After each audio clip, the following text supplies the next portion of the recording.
بسم اللہ الرحمن الرحیم۔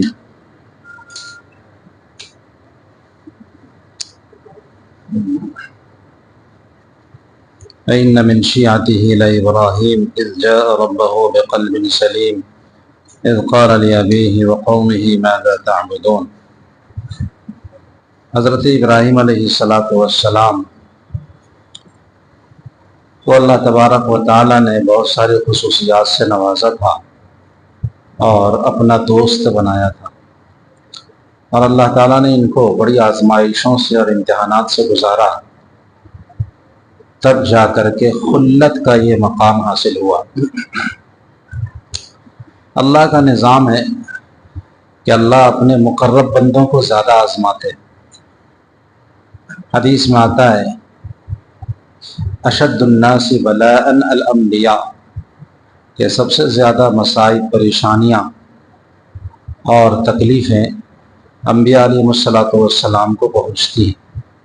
ثم الامثل فالامثل، اس کے بعد جو نبی سے قریب تر ہوتا ہے پھر جو ان سے قریب تر ہوتا ہے، یعنی جو جتنا نبوت کے نقش قدم پر ہوگا آزمائشوں سے اسے اتنا ہی گزارا جائے گا، اور بقدر بلا اور بقدر آزمائش پھر اس آدمی کی عزت اور احترام میں اضافہ ہوتا ہے۔ یہی وجہ ہے کہ حضرت ابراہیم علیہ السلام کے بعد جتنے بھی انبیاء آئے سب انہی کی نسل سے آئے، سارے بنی اسرائیل کے انبیاء انہی کی نسل سے ہیں، اور اخیر میں ہمارے اور آپ کے آقا جناب محمد رسول اللہ صلی اللہ علیہ وسلم بھی آپ ہی کی نسل کے ہیں۔ تو یہ اللہ تبارک و تعالیٰ نے ان کو بڑی آزمائشوں کے بعد یہ مقام و مرتبہ عطا فرمایا تھا۔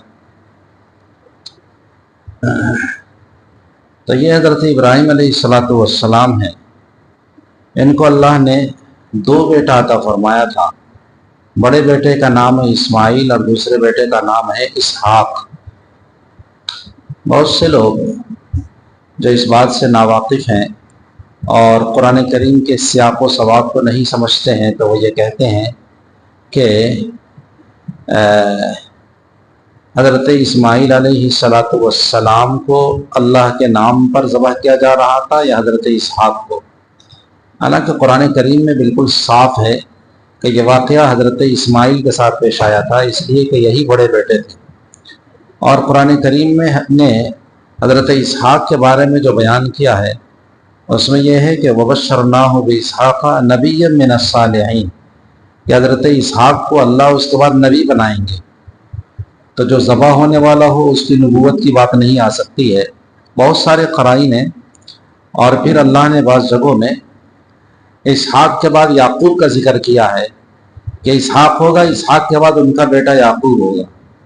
تو ظاہر ہے کہ جن کا سلسلہ نسب چلے گا ان کے اللہ کے نام پر قربان ہونے کا کوئی مطلب نہیں نکلتا ہے۔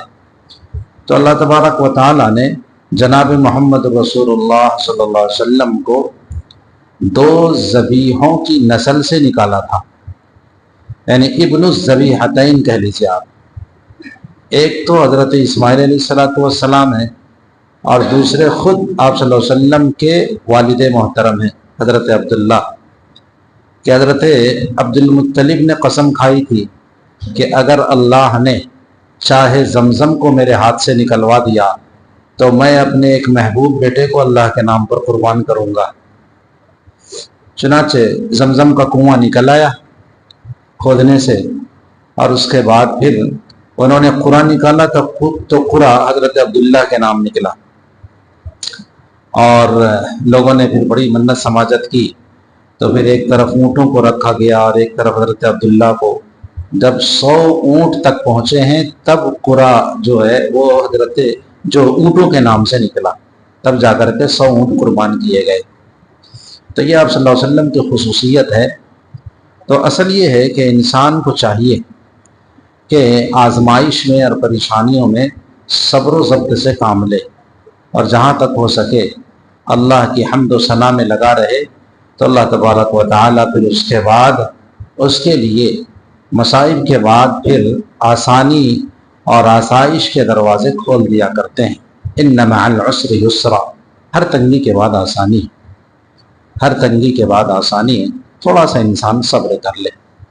بعض جگہوں میں آتا ہے کہ جب انسان کو اچھی چیزیں پہنچتی ہیں، اللہ کی نعمتیں، تو کہتا ہے میرے رب نے میری قدر کی، اور جب کوئی تکلیف پہنچتی ہے تو کہتا ہے میرے رب نے میری توہین کر دی، میری قدر گھٹا دی۔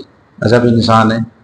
ارے بھئی یہ سب آزمائشیں ہیں، دنیا میں یہ سب چیزیں چلتی رہتی ہیں، دونوں حالتوں میں صابر و شاکر بن کر کے انسان زندگی بسر کرے، تب جا کر کے اللہ کے یہاں وہ مقبول شمار ہوتا ہے۔